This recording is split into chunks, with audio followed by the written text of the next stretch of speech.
On a more serious note, one of the reasons, Brian, that you do this is exactly what Meg is describing, is that you want to identify the weaknesses in the system when it comes to things like ageism. And I think one of the hardest things, and Meg is totally right, in this economy right now, you can find yourself at a mid-career point and there's this talk of a fluid workforce and you're totally excluded from that. And what you want to be able to get across is that you're willing to roll up your sleeves and do some different things, and if necessary to get back involved. And yet they look at this experience and find it perhaps intimidating, I don't know, or they think you're beyond the point where you would fit in comfortably in that way. And I think it's a really, really serious issue, and it's one of the reasons why I get so pissed off when I keep hearing about there's not enough talent, there's not enough talent.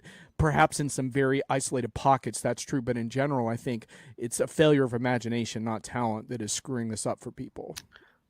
I really resent anytime somebody makes a decision about what I may or may not be interested in unilaterally with no data input or anything else. They just like look at a resume and decide they're either overqualified or they're too old or whatever. They would want to do this or whatever. And there's a reason I keep firing stuff off and testing different systems from different companies.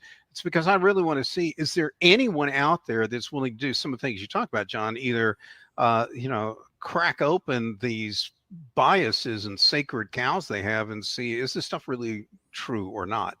And to recognize that what people are looking at are patterns, and those patterns are deeply flawed. So back to your point, I have in my own past had situations where people made assumptions because I was overqualified of whether I would be a good fit for a role.